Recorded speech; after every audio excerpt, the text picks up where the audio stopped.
नमस्कार मंडळी. पुणे इन्फ्रा डायलॉग्समध्ये सगळ्यांचे स्वागत. मी Mandar Devgaonkar. I am the incharge of BJP infrastructure cell for Pune. Today's podcast we are going to focus on urban transport and for that आपल्याकडे अतिशय चांगले दोन माझ्याबरोबरचे साथीदार अवेलेबल आहेत आता. माझ्या इथं उजवीकडे बसलेले आहेत ते श्री विकास आपटे. नमस्कार. तुमचे इन्फ्रास्ट्रक्चर सेलचे सरचिटणीस आणि अर्बन ट्रान्सपोर्ट आणि मोबिलिटी आणि पब्लिक ट्रान्सपोर्ट याच्यावरती एक अतिशय एक्सपर्ट असं व्यक्तिमत्व आपल्याला आज या डिस्कशनसाठी लाभलेलं आहे. नमस्कार श्री योगेश दांडेकर. नमस्कार. Shri Yogesh Dandekar is the owner of सर्ग डिझाईन स्टुडिओ आणि पुणे इन्फ्रा डायलॉग्सच्या वेगवेगळ्या एपिसोड्समध्ये आपण जे वेगवेगळे टॉपिक्स घेतो त्याच्यामधलं पब्लिक ट्रान्सपोर्टच्या टॉपिकसाठीचे चर्चेसाठी आज ते आपल्यावर अवेलेबल आहेत. To start this discussion I just request mister Dandekar की तुम्ही तुमच्याबद्दल थोडीशी माहिती सांगावी. After that Vikas you can also add to that आणि मग आपण पब्लिक ट्रान्सपोर्ट आणि अर्बन मोबिलिटी या विषयावर डिटेल चर्चा करूया. नमस्कार. नमस्कार. पहिली म्हणजे धन्यवाद मला इन्व्हाइट केल्याबद्दल. आणि बोलायला आवडतं पण मला ऍक्च्युली कृती करायला जास्त आवडतं. जे मी तुम्हाला सांगेनच मी काय काय करायचा प्रयत्न केला. तर मी मूळचा आर्किटेक्ट आहे. पुण्यातनंच आर्किटेक्चरचं शिक्षण घेतलं मी. त्याच्यानंतर 96 मध्ये पासआउट झालो. त्याच्यानंतर मी 2 वर्ष मास्टर्स इन डिझाईन केलं. मी IDC IIT बॉम्बेला होतो आणि तिथे आम्ही इंडस्ट्रियल डिझाईन शिकलो, which is a stream of ज्याला काही लोक प्रॉडक्ट डिझाईन असं म्हणतात. पण त्या कोर्सचा खरा उद्देश असा असतो की आपलं जे जग तयार झालं म्हणजे ही जी स्ट्रीम तयार झाली त्या इंडस्ट्रियल डिझाईनची स्ट्रीम कशी तयार झाली तर आपण the most development happen in the industrial revolution. जेव्हा आपण प्रॉडक्ट्स बनवायला लागलो, सिस्टम्स बनवायला लागलो, तर त्या जेव्हा आधी मशीन्स बनवायच्या त्या एका पद्धतीनेच बनवायच्या, पण नंतर लक्षात यायला लागलं की ते मशीननी बनवलेलं आपण वापरू शकत नाही बऱ्याच वेळा. तर त्याच्यामध्ये तुम्हाला असं काही गोष्ट करावी लागते की जी तुम्ही त्या सिस्टीम असेल, प्रॉडक्ट असेल, काही ग्राफिक असेल, ज्याला तुम्हाला लोकांना कळतंय का, लोकांच्या पद्धतीने ते वापरतात कसं त्याप्रमाणे बनवायला लागेल. तर तशी ही इंडस्ट्रियल डिझाईनची स्ट्रीम चालू आहे. तर ते शिक्षण आम्ही घेतलेलं. त्याच्यामुळे पेन्सिल पासनं ते विमानापर्यंत किंवा स्पेसक्राफ्ट पासनं ते रेल्वेपर्यंत किंवा अशा सगळ्या गोष्टींमध्ये जिथे जिथे तुम्हाला गोष्टी वापरायच्या आहेत त्या गोष्टी वापरताना डिझाईन कशा कराव्या लागतात त्याचं आम्ही शिक्षण घेतो. आणि त्या शिक्षणामुळे माझं एक्सपोजर असं झालं की थोडासा रेल्वेज मधला इंटरेस्ट होता, ट्रान्सपोर्ट मधला इंटरेस्ट होता. त्याच्यामुळे मी ह्या सिस्टम डिझाईन मध्ये जास्त काम करायला लागलो आणि तसं माझं थोडंसं करिअर डेव्हलप झालं. सर्ग डिझाईन स्टुडिओ ही जी माझी संस्था आहे, म्हणजे जे ऑफिस मी आता चालवतो, साधारण 10 लोक आहोत. तर आमचं काम एक 4 गोष्टींवर चालतं.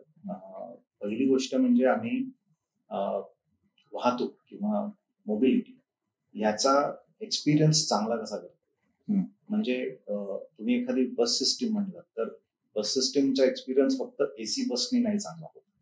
तुम्हाला ती बस किती वाजता येते, तुम्हाला जी माहिती मिळते का, इथपासून तो सुरू होतो.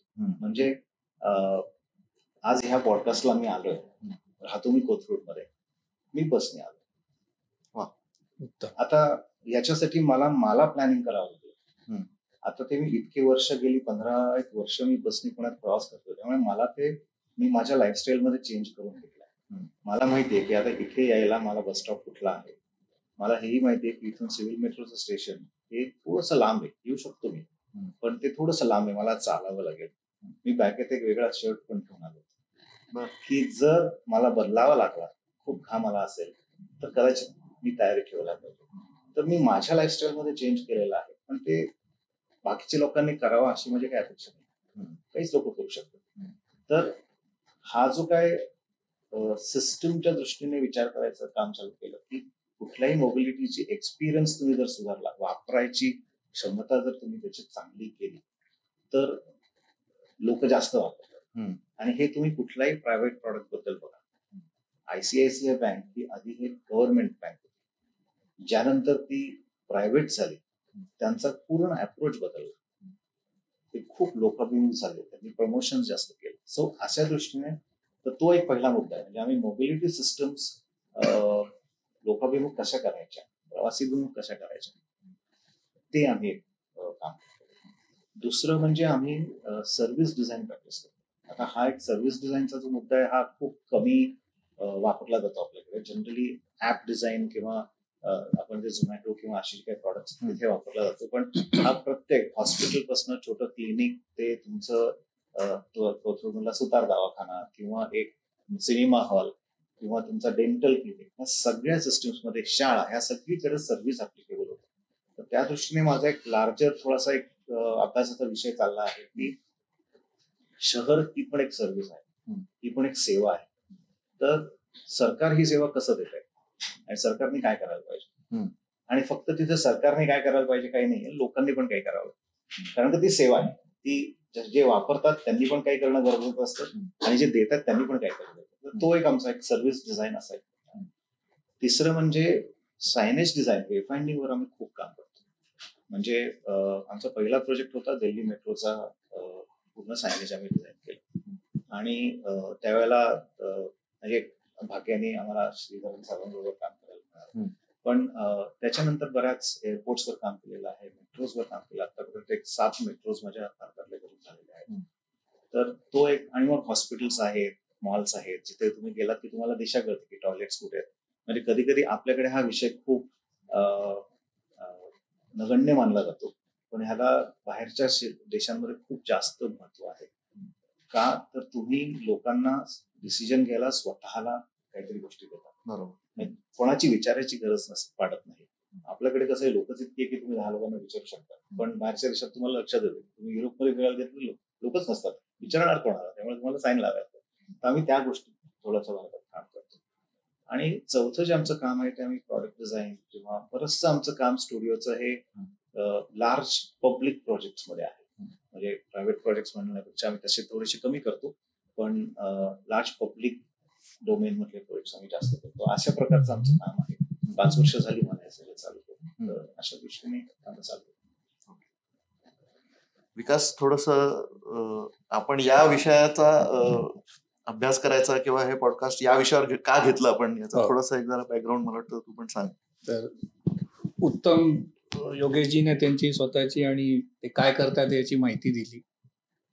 थोडासा इंग्लिश मराठी दोन्ही भाषांचा मी उपयोग करेन आणि त्यांचाच जो एक taking a Q or taking a point two see the change, you should be the change. आणि मग चेंज हवा तर मग सकारात्मकच हवा, डेफिनेटली कोणी तो विचार करेल. आणि मग त्याला अप्रोच काय, एक तर स्टँडर्ड डू नथिंग अप्रोच, चल रहा है चलने दो. रोज आपण सकाळी उठणार, चहा पिणार, न्यूजपेपर उघडणार, शिव्या देणार, नोकरी धंद्याला जाणार, घरी येणार, विकेंड संपला परत शिव्याच देत राहणार. तर तो एक म्हणजे do nothing approach. Then comes do something approach. मग डू समथिंग मध्ये काय, तर त्या ह्याच्यामध्ये तुमचा एवढा अभ्यास आहे, एवढी तुम्ही कामं केली आहे.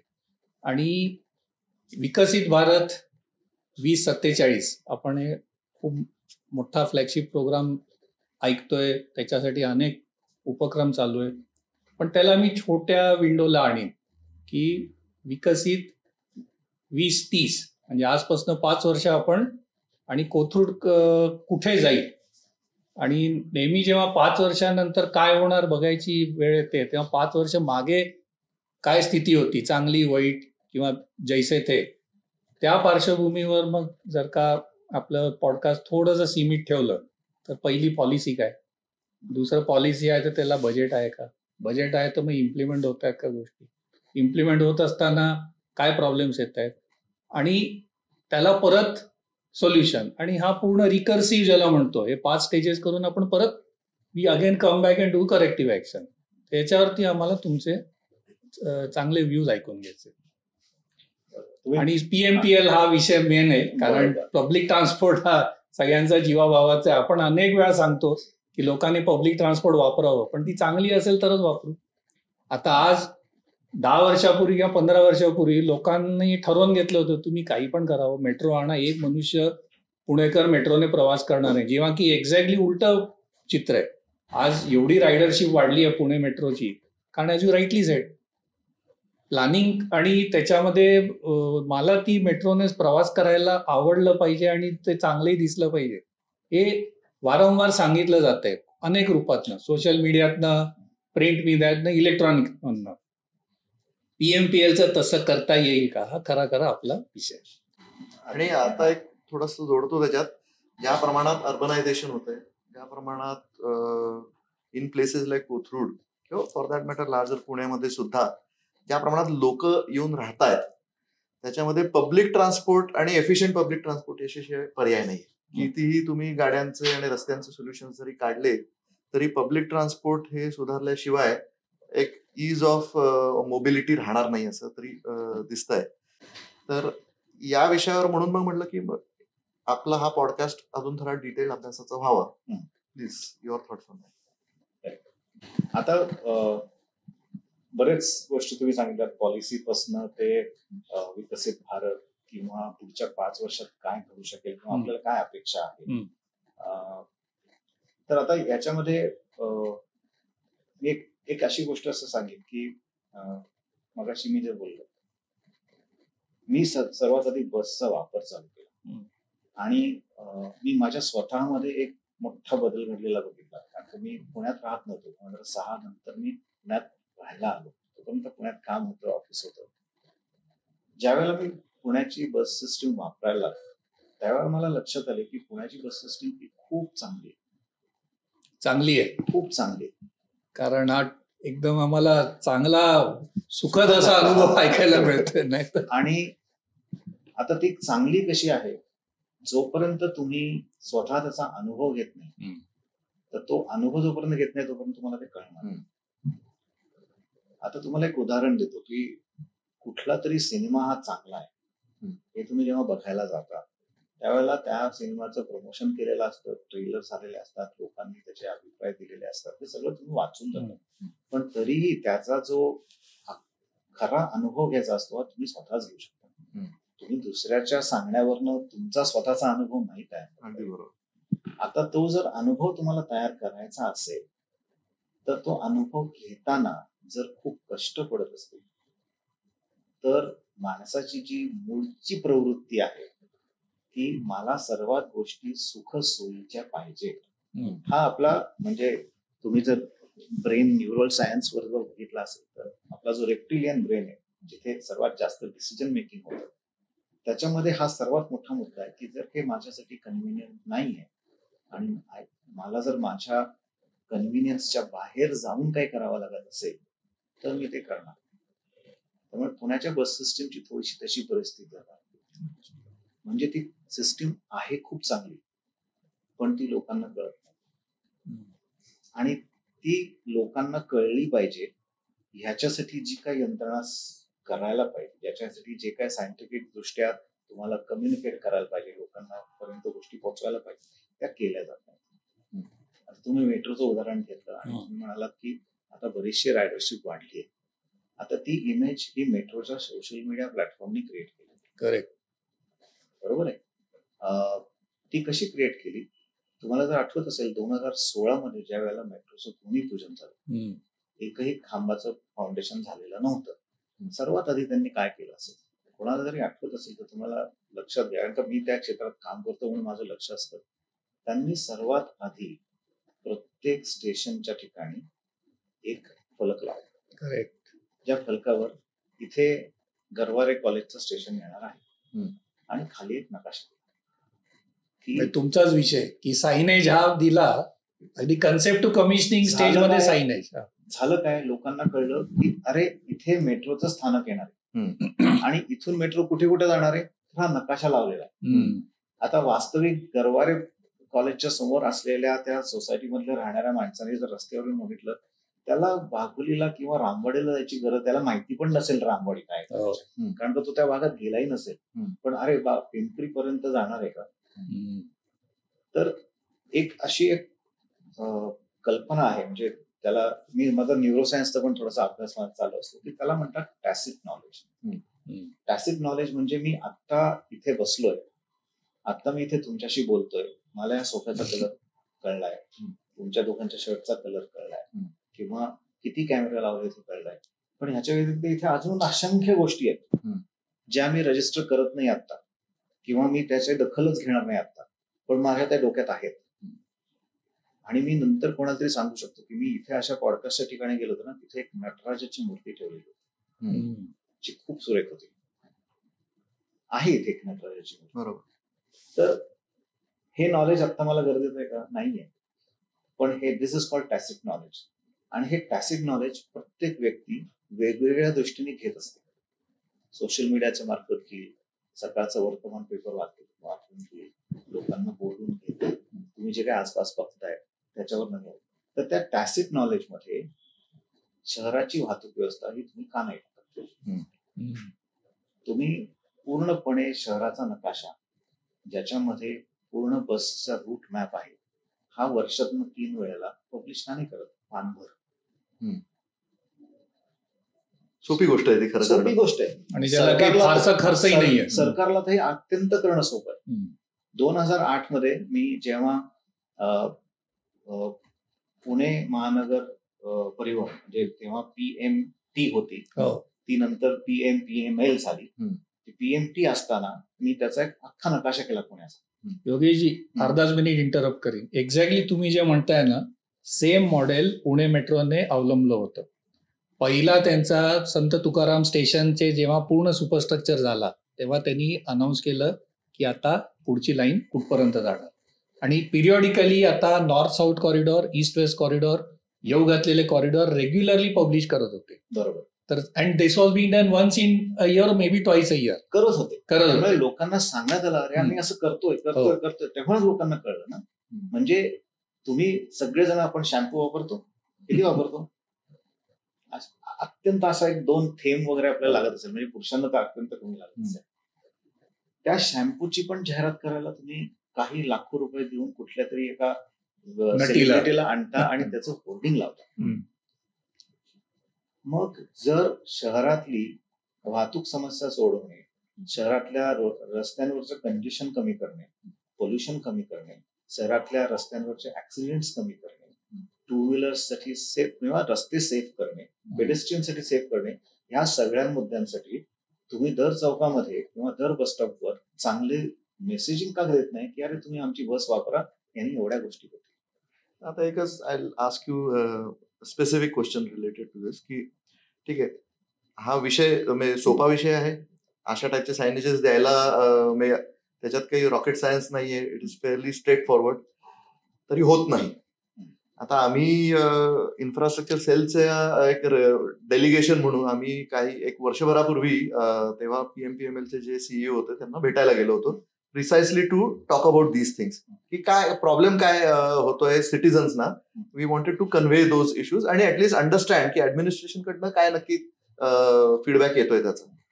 तर त्या डिस्कशन मध्ये ऑफकोर्स हा विषय नाही निघाला, पण आपल्या आधीच्या चर्चेत आपण बोललो की PMPMLच्या याच्यात तुम्ही बऱ्यापैकी इनपुट्स दिलेले आहेत. तर ही साधी गोष्ट का होत नाही, किंवा काय अडचणी काय येतात, असं काही तुम्हाला त्याच्यावरती सांगता येईल का? एक खूप म्हणजे वादाचा मुद्दा असा नाहीये. मेट्रोचं होतं पण इथं नाही होत का? बरोबर. आता मेट्रोचे मी दिल्ली मेट्रो पासून बघतोय की तुम्ही जेव्हा मेट्रोचा आराखडा तयार केला ना, त्यावेळेला तो जो काय DPR आला दिल्ली मेट्रोचा, जो बाहेरनं बनून आला, एक्सटर्नल कन्सल्टंट, त्यांनी लिहून दिलं की मेट्रोमध्ये मॅप हा असलाच पाहिजे, सायनेज हे लावायलाच पाहिजे. हे तुम्हाला लिहून देण्यात आलं होतं. त्याच्यामुळे त्याच्यावर कोणी प्रश्न विचारले नाही. आणि जेव्हा एकदा दिल्ली मेट्रोने केलं, त्याच्यानंतर त्याचा आराखडा सगळीकडे तसा छापून जातो. बरोबर. आणि मग ते आता तुमच्या सिस्टीम मध्ये पडलंय, जे बस सिस्टीमसाठी कोणीच केलेलं नाही. हा पहिला मुद्दा. दुसरा मुद्दा म्हणजे लोकांची जी बस वापरायची जी इमेज आहे ती इंटिग्रेटेड नाही.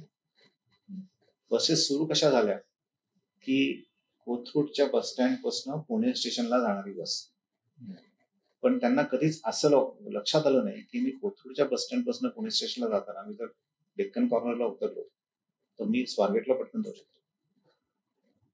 आणि हे जे काही इंटरचेंज असतो तो इंटरचेंज पण कधी सांगितला गेला नाही की तुम्ही बसेसचा वापर इंटरचेंज करून गेलात तर त्याचा खूप फास्ट जाऊ शकतात. म्हणजे मी त्याचा वापर केलेला आहे आणि म्हणून मी हे स्वाभिमानाने सांगतोय. आणि तुमचा जो मुद्दा झाला की हे का होत नाही, तर मी त्याला ऍक्च्युअली ऑर्गनायझेशन ट्रान्सफॉर्मेशनकडे म्हणजे तुम्ही जर मेट्रोची ऑर्गनायझेशन आणि बसची ऑर्गनायझेशन ही दोन कम्पेअर केली तर तुम्हाला उत्तर अशी लगेच मिळते. बस मेट्रोची ऑर्गनायझेशन आहे, त्याच्यामध्ये त्यांनी एक जनरल कन्सल्टंट अशी एक बॉडी नेमली जे एक्सपर्ट्स असतात आणि ऍक्च्युली बस म्हणजे मेट्रो ऑपरेट करणारे किंवा ती मेट्रो ओन करणारे ही एक गव्हर्नमेंट बॉडी असते. त्यांच्याकडे सगळेच डिझाईन आणि ह्याची कॅपेबिलिटी नसते, पण ती त्याच्यासाठी ते एक्सपर्ट कन्सल्टंट्स घेतात किंवा कन्सल्टंट्स घेतात आणि ते कन्सल्टंट्सच्या थ्रू इम्प्लिमेंट पण करून देतात. हे स्ट्रक्चर तिथे खूप चांगलं झालंय, जे इथे नाही. इथे सगळी जी यंत्रणा आहे त्यांना जे काय करावं लागतं ते त्या सगळ्यांना त्यांनाच करावं लागतं आणि त्यांच्याकडे ती कपॅसिटी बिल्डिंग पण नाही. म्हणून मी जे 2008-9 पासून जे PMPML ला कंटिन्युअसली जाऊन भेटतोय, म्हणजे हे फक्त म्हणजे माझा मुद्दा असाच होता की अरे आता माझ्या घरातला लाईट बल्ब गेलेला आहे, तो बदलायला मला कोणीही मदत करणार नाही, मलाच बागेत मार्केटमध्ये जाऊन बल्ब आणून तो लावावा लागणार आहे. अशा परिस्थितीत जेव्हा मला लक्षात आलं की अरे पुण्यातलं हे काय सुधरत नाहीये, आपणच त्याच्यात काम करायला लागू, त्यामुळे मी काम चालू केलं. 2019 मध्ये मी त्यांना सांगितलं की मी तुमच्यासाठी एक डिझाईन स्टुडिओ चालू करतो. आता ह्याच्यातले खूप ब्रॉड 2 मुद्दे आहेत की डिझाईन स्टुडिओ म्हणजे काय आणि मला त्यांच्या कार्यालयात बसून काम का करायचं. तर जेव्हा कन्सल्टंटला तुम्ही एका काम देता तेव्हा तो येतो आणि तो तुम्हाला काहीतरी गोष्टी तयार करून देतो किंवा हे असं करायला पाहिजे, पण नंतर ते तुम्हाला चालू ठेवणे म्हणजे जसं आपलं घर असतं ते घर रोज चालू कंटिन्युअसली नीट नेटकं ठेवायला तुम्हाला सगळ्यांना माहिती खूप काम करावं लागतं. जे कोण घर आपल्या घरी बऱ्याच वेळा सध्या पुरुष आणि म्हणजे नवरा आणि बायको एकत्र म्हणून ते करतात, बऱ्याच वेळेला बायका करतात, संध्याकाळचं काहीतरी असतं. हे सगळं जे रोज जे ऑपरेशनल वर्क असतं ना, ते ऑपरेशनल वर्क मध्ये ही अख्खी बस सिस्टीम अडकलेली. त्यामुळे त्यांना असं विचारच करता येत नाही की काहीतरी नवीन करायला आपल्याला काय करावं लागेल. म्हणून मग मी त्यांना सांगितलं की मी तुमच्या इथे येऊन बसतो आठवड्यातनं 1 दिवस, तुम्ही मला सांगा काय करता येईल. दुसरा जो मुद्दा होता की डिझाईनचा. डिझाईन हा शब्दाचा अर्थ सामान्य माणसामध्ये किंवा जनरली समाजामध्ये हा फक्त ऍस्थेटिक्सशी रिलेटेड, ऍस्थेटिक्सशीच फक्त रिलेटेड आहे, जो तुम्ही सिस्टम्स मध्ये करू शकता, स्ट्रॅटेजी मध्ये करू शकता आणि तुम्ही व्हिजन मध्ये करू शकता. हा अजूनही मुद्दा झालेला नाही. त्यामुळे त्यांना वाटतं की हा आले. त्यामुळे मी जेव्हा तिथे गेलो त्यांनी सांगितलं की हा तुम्ही डेक्कन बस स्टॉप मध्ये काही चांगलं करता येते का बघा जरा, म्हणजे चित्र काढता येतात का जरा. ब्युटिफिकेशन हा जो शब्द आहे ना तो डिझाईनची कनेक्टेड आहे, जे ऍक्च्युली नाही व्हायला पाहिजे. आणि मग तो डिझाईन स्टुडिओ आम्ही चालू केला. तर बेसिकली त्याच्यातले 2 म्हणजे एकच मुद्दा सांगेन की तिथे कपॅसिटी बिल्ड करणं गरजेचं आहे ऑर्गनायझेशन. आर यू सेइंग की पुण्यामधल्या सगळ्या बस स्टॉप्स मध्ये सायनेजेस हे आता जसे असायला पाहिजे? एकही असा बस स्टॉप नाही की जिथं चांगलं सायनेजेस आणि लोकांना कळतं कसं जायचं कुठं जायचं, असं काही आहेत का चांगले बस स्टॉप्स? कमी जास्त फरकाने आहेत. पण जेव्हा तुम्ही चांगलं म्हणताय, मी चांगलं नाही म्हणणार, मी कन्सिस्टंट असा शब्द वापरतो. आता तुम्हाला एक सांगतो की इथं सायनेजेस व्यवस्थित आहेत, जसे असायला पाहिजेत तसे आहेत नाहीयेत. खूप कमी ठिकाणी आहेत. म्हणजे काही ठिकाणी कॉर्पोरेशनच्या बस स्टॉपवर काही लावलेले आहेत बोर्ड. 1-2 जागी मीच माझ्या खर्चाने लावलेले आहेत. म्हणजे कोणी कोथरूडमध्ये आनंदनगरच्या बस स्टॉपवर गेलं तिथे दोन्ही बाजूला 2 मॅप्स लावलेले जे मी स्वतःच करून घेतले आणि स्वतःच खर्चाने लावले. तर असे काही गोष्टी आहेत, पण 1-2 ठिकाणी चांगलं करून फायदा होत नाही, कारण का कोणाला कळणार पण नाही. म्हणजे it's a drop in the ocean. कोणाला कळलं पण नाही तर कधी पडला आणि कधी विसरून गेला. ते जर कन्सिस्टंटली राहिलं, म्हणजे बऱ्याच वेळेला पाण्याचे थेंब पडत असतात आकाशातनं, पण ते आपल्याला कळत नाही. जोपर्यंत त्याचा पाऊस होत नाही तोपर्यंत आपल्याला कळत नाही की आता हा पाऊस पडतोय. तर अशा दृष्टीने आपल्याला कन्सिस्टंटली बऱ्याच ठिकाणी ते करावं लागतं आणि ते करायला तुम्हाला एक सिस्टीम तयार करावी. एक थोडंसं याच्याशीच रिलेटेड थोडं अजून ब्रॉडर करायचं जर झालं तर आपण मेट्रोचं नेहमी आता सगळेजण उदाहरण घेतात की तिथं सायनेजेस व्यवस्थित आहेत. तसंच मेट्रोची फ्रिक्वेन्सी स्पेसिफिक टायमिंग माहिती असतं.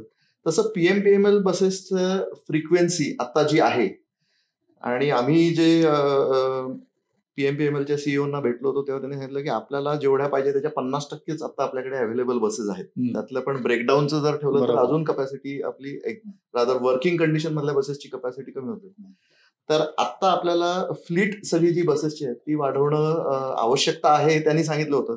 काही त्याच्यावरचा तुमचा काही फीडबॅक आहे का? की यालाच एक उपप्रश्न जोडीन मी की एक तर कॅप्टिव्ह म्हणजे स्वतःचे ओन बसेस आणि दुसरं एक सेगमेंट आहे जे की ऑन कॉन्ट्रॅक्ट पण आहे सिस्टीम पीएमपीएलची. आता याच्याशीच रिलेटेड एक कोलॅटरल डॅमेजचा विषय. परत डॅमेज म्हटलं की लगेच लोकांचे वेगळ्या दिशेने जातात. पण आपण खूप इन्स्टन्सेस पाहतोय कॉन्ट्रॅक्ट ड्रायव्हर जे आहेत पीएमपीएलचे they are book for maximum rash driving including एक मी त्यांचं नाव घेऊ शकतो कारण ते ट्विटरवर खूप ऍक्टिव्ह आहे, नचिकेत देशपांडे. जिथे कुठे पीएमपीएलचे सिग्नल ब्रेकिंग असेल, रॅश ड्रायव्हिंग असेल किंवा including lot of people crossing the signals, चुकीच्या पाट्या लावलेल्या आहेत, ते रोज कमीत कमी 5 ट्विट करत असतात. मग ते कोणी असो, मग ते मंत्री असो किंवा बिझनेसमॅन असो, कोणी असो. या पार्श्वभूमीवर हा एक त्यांनी प्रयोग केला होता जो फसला का की मिक्स मॉडेल आणायचा, own buses versus hired buses and then because fleet size increase करायची होती. ऑब्जेक्टिव्ह काय होता की तुमचे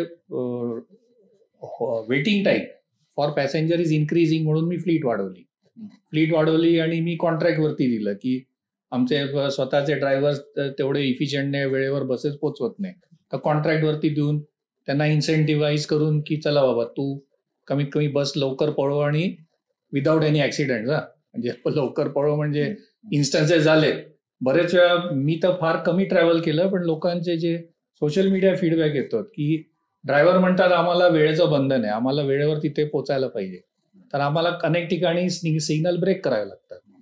कितपत योग्य आहे अयोग्य आहे आणि हा सगळा जो काही यांनी घेतला होता. प्लस तो शेवटचा आणखी एक प्रश्न की जो मॉडेल सक्सेसफुल आहे ज्याच्यामध्ये आपण म्हणूया की not exactly outsource model but a combination of general consultants in getting involved in the concept to commissioning stage आणि ऑपरेशन फेज, ती आणण्यासाठी ऍडमिनिस्ट्रेटिव्ह चॅलेंज आहे का पीएमपीएलला?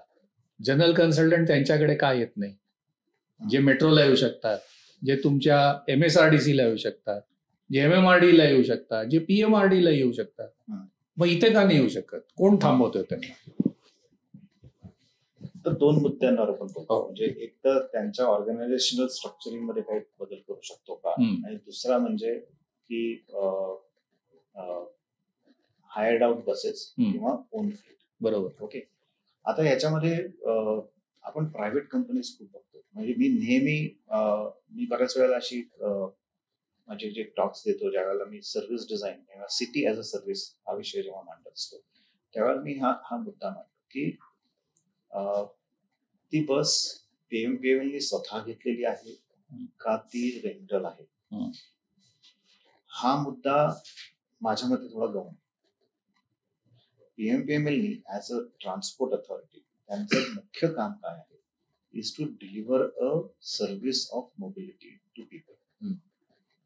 टू अचीव्ह दॅट, म्हणजे ते अचीव्ह करायला त्यांना चॅलेंजेस काय असतात की कॉस्ट कमी ठेवणं गरजेचं असतं आणि हे सगळं ऑपरेशनल सिस्टम मॅनेज करणं गरजेचं असतं. आणि त्याच्यासाठी जर एका मोठ्या ऑटोमोटिव्ह कंपनीने जर त्यांचा ऑन रोल जर तुम्ही बघायला गेलात तर at any time given time, मला हे फिगर एक्झॅक्टली मी कॉन्फिडेंटली सांगू नाही शकणार, पण 20 ते 30% स्टाफ हा हायरवर असतो. कारण का त्यांना माहिती असतं कुठल्याही ऑफिसमध्ये बघा बऱ्याचशा गोष्टी हे आउटसोर्सिंग का केले गेलेलं आहे, कारण का ती कोर फंक्शन नाही आहे, ते फंक्शन प्रोसेस ड्रिव्हन आहे. म्हणजे मी त्याला एक SOP टाकून दिली किंवा म्हणजे त्याला SOP ला मराठीत आपल्याला शब्द मला सांगता येणार नाही लगेच, पण जे काय प्रोसेस टाकून दिली तर ती प्रोसेस फक्त मला मॅनेज करणं गरजेचं असतं आणि त्याच्यासाठी चेक्स आणि बॅलन्सेस मी जे ठेवले तर ती process will deliver me. He system करायला, प्रोसेस करायला आणि प्रोसेस मॅनेज करायला पीएमपीएल कडे यंत्रणा पाहिजे. जी जर झाली नाही तर ऑफकोर्स तुम्हाला कंट्रोलच नाही. आता तुम्हाला एक अगदी साधं उदाहरण सांगतो.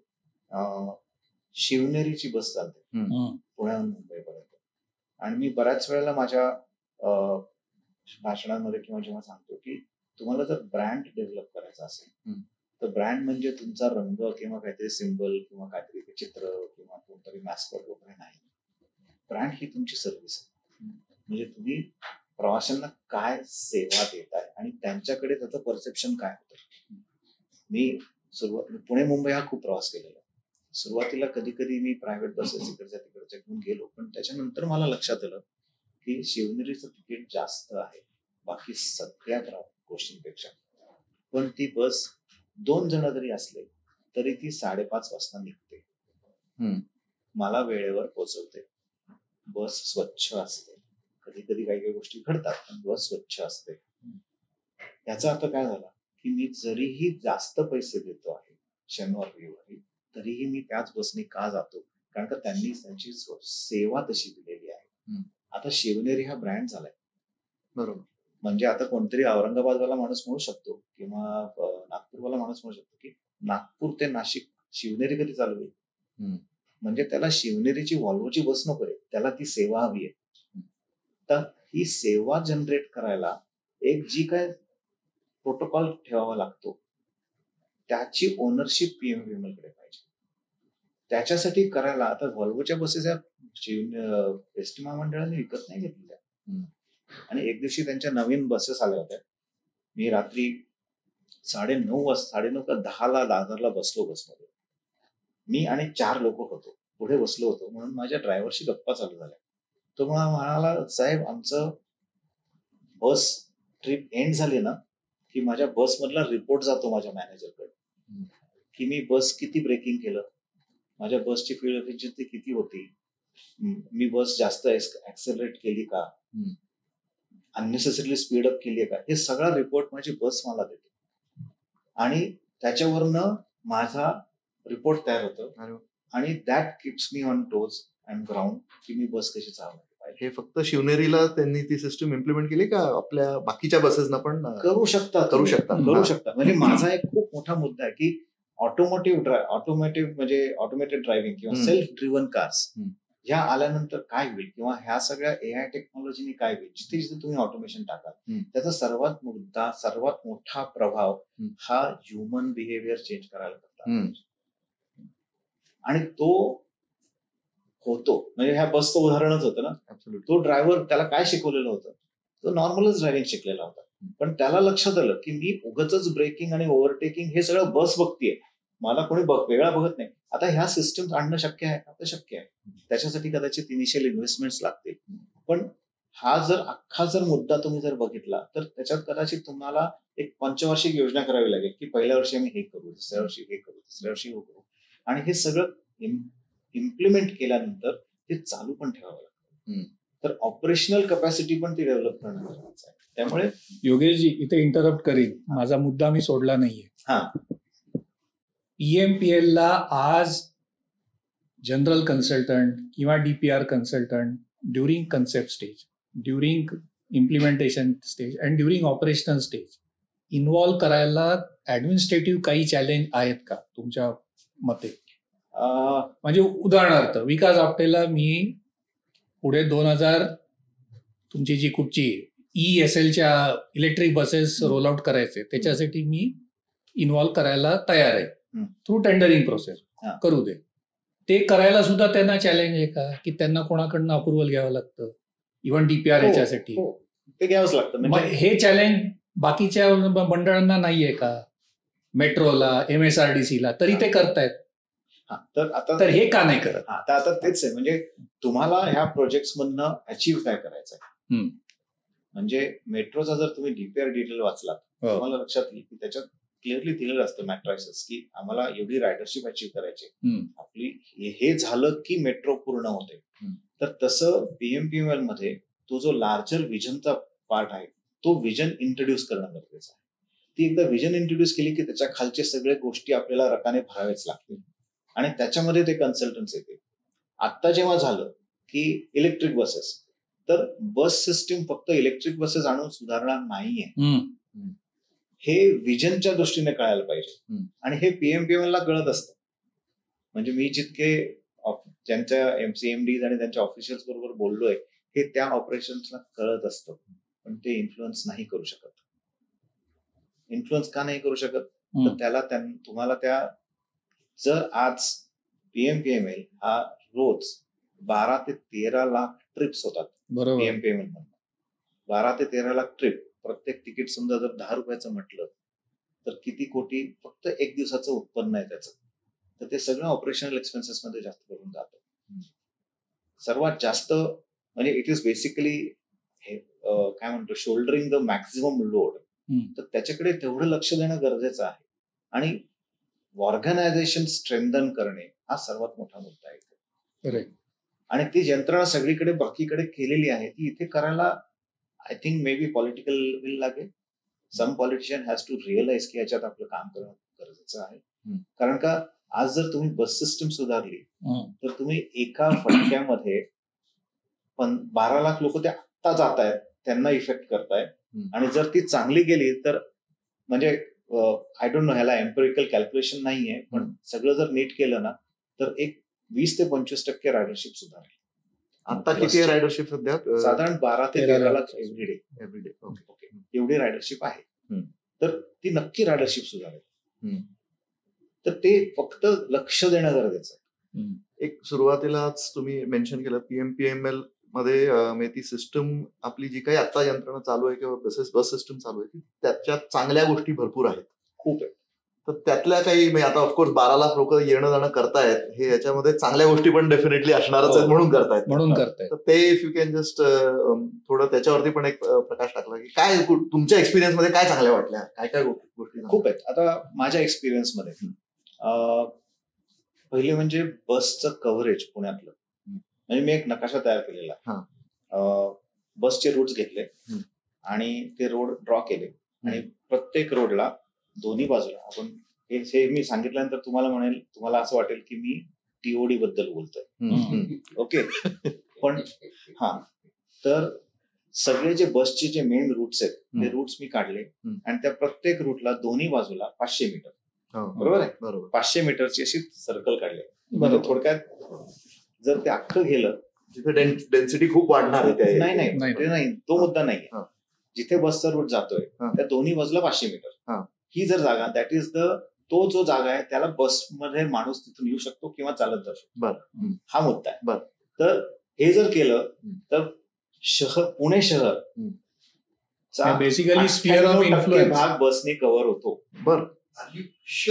98% भाग पुणे शहरातला बसने कव्हर होतो, ज्याला की आपण स्फिअर ऑफ इन्फ्लुएन्स किंवा स्फिअर ऑफ ट्रॅव्हल एवढा चांगला रूट आहे याचा अर्थ. आता हे जर करत होत असेल तर मग तुम्ही त्या बसपर्यंत लोकांना कसे आणता आणि बसपासून लोकांना कसे लांब घेऊन जाता. माझं ऑफिस होतं विमाननगरला, मी राहायचो पावधानला. रोजचा एक वेळचा प्रवास, आणि याच्यावर मी एक आर्टिकल पण लिहिलं जे स्प्रिंगर जर्नल मध्ये पब्लिश झालं. अच्छा. तर तुम्ही जर मी पावधानवरनं बसमध्ये बसायचो, म्हणजे कधीतरी मला कोणीतरी विचारलं की तू इथे का जागा घेतलीस, तर तिथून मी बऱ्याच वेळा जायचो. त्यावेळेला मला लक्षात येतं की इथे ना 2 बसेस जातात, वर्तुळ आहेत. एक कोथरूडवरनं म्हणजे मनपावरनं निघते, पाषाण असं करत कोथरूडला जातात, परत मनपाला जाते, आणि तोच रूट उलटा आहे. हे 2 रूट्स आहेत. या रूट्सवर दर 10 मिनिटाला बस आहे. हे माझ्या एक्सपिरियन्स नाही. जेव्हा जेव्हा मी तिथून गेलो मला बस दिसली आणि मी त्याच्यापासनं 100 मीटरवर गेले. मग आता तिथे मी जेव्हा राहायला लागलो तेव्हा मी तिथल्या बसमध्ये बसायचो. तिथून मला आयदर पुणे स्टेशनची बस मिळायची किंवा कोथरूड मनपाची बस मिळायची. मनपा हा जो बस स्टॉप आहे, या बस स्टॉपवरनं पुण्यातलं असं कुठेही ठिकाण नाही जिथे बस जात नाही. तिथे इंडिपेंडंट जे बस स्टॉप्स आहेत तसे 38 बस स्टॉप आहेत फक्त मनपामध्ये. बरोबर. आणि तिथून पिंपरी घ्या, राजगुरुनगर घ्या, सासवड घ्या, जे सगळीकडे बसेस जातात. तर तिथून मी बस चेंज करायचो आणि विमाननगरला जायचो. आणि माझं हे गणित इतकं छान बसलेलं होतं की मी असं ते आर्टिकल लिहिलं होतं, कधीतरी तुम्हाला शेअर करेन, ते स्प्रिंगर मध्ये पब्लिश झालं. मी 127 दिवस माझं ऑब्झर्वेशन केलं की मी 127 दिवसात काय केलं. पुस्तकं वाचली, कॉल अटेंड केले, काही प्रोजेक्ट चालू होते जिथे US चा कन्सल्टंट होता, त्याचा सकाळी 8 वाजता कॉल चालू व्हायचा. मी बसला 7:50 बसायचो, 8 वाजता माझा कॉल चालू असायचा. बऱ्याच वेळेला मला बोलायचं नसायचं, पण मला ऐकायचं असायचं. काही असलं तर माझ्याकडे फोनवर असायचं. मी कॉल घ्यायचो अर्धा तास बसमध्ये बसून. मला शहर कळलं, कुठलं दुकान कुठे आहे, कुठल्या बस स्टॉपवर उतरून मी कुठे जाऊ शकतो, चालत जाऊ शकतो का. जर मी हे सगळं ड्रायव्हिंग करत असतो तर मला कळलंच बरोबर. आणि माझं सर्व आणि मी ते स्ट्रेस योगेशजी, पोचलो असतो. तुम्हाला इंटरप्ट करीन एवढ्यासाठी की तुम्ही खूप मोठा हॅबिच्युअल चेंज घडवून आणला. म्हणून पॉडकास्टच्या सुरुवातीलाच मी जेव्हा म्हणालो to see the change you have to be the change. तुम्ही चेंज घडवून आणला. आम जनता करायची तयारीत नाहीये. एकदा मी बसमध्ये बसलो की मला माझ्या डेस्टिनेशनला डायरेक्ट पोचायचंय. तर जो तुम्ही मनपाला चेंज करून गेला ना, आता मी मुंबईला राहिलेलो 78 पासून, पुण्याला 2016ला आलो. मुंबईकरला सवयच आहे. तो बिचारा एका स्पॉटला चढेल, दुसऱ्या स्पॉटला उतरेल, दुसऱ्या स्पॉटला चढेल, तिसऱ्या स्पॉटला उतरेल, चौथ्याला जाईल तो. बरोबर. आणि तो मल्टी मॉडल ट्रान्सपोर्टची सवय आहे त्याला. बरोबर.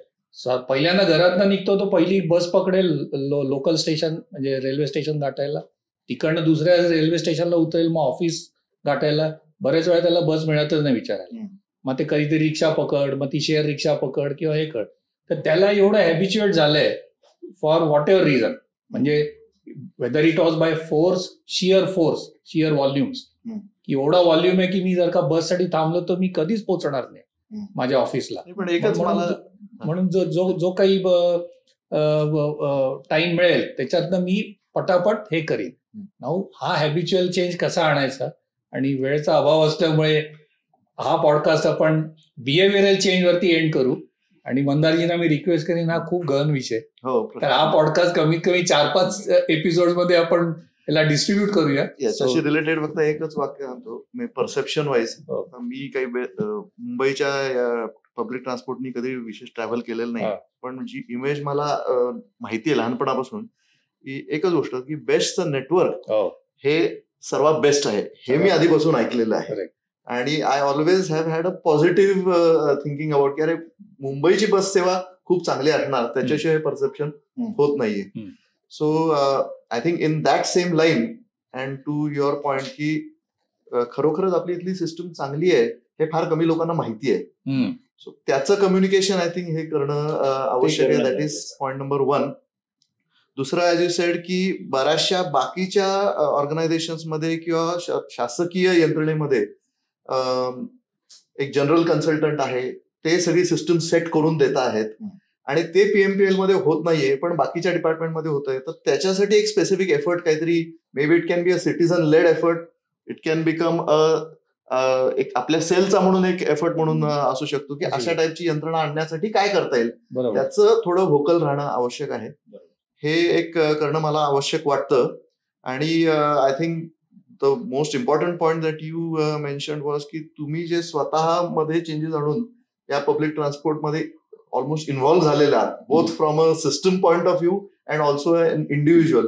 I think more and more people should try to एक प्रयत्न करून बघायला पाहिजे प्रत्येकाने की अशा टाईपच्या पब्लिक ट्रान्सपोर्ट मध्ये जाऊन, मेट्रो मध्ये सगळेजणच करतात पण पीएमपीएल मध्ये सुद्धा करायला पाहिजे असं मला वाटतं. So on this note I think I would really thank you for this enlightening discussion. याच्यामध्ये अजून बऱ्याच गोष्टी करण्यासारख्या आहेत आणि we hope as a cell which is focusing on issues related to infrastructure, आम्ही त्याच्यामध्ये तुमच्यासारख्या एक्सपर्ट्सचा फीडबॅक घेऊन एक पॉझिटिव्ह चेंज घडवून आणू शकतो. धन्यवाद. थँक्यू. आणि सर्वात शेवटी प्रयत्नांती परमेश्वर, आपण प्रयत्न करत राहूया. डेफिनेटली आपल्याला 2030 पर्यंत खूप सकारात्मक बदल दिसेल. 2047 पर्यंत कदाचित माझे केस पांढरे झालेले असतील, मी असीन की नाही तोही वेगळा विषय, पण 30 पहिला गाठूया तर 47 गाठता येईल. धन्यवाद.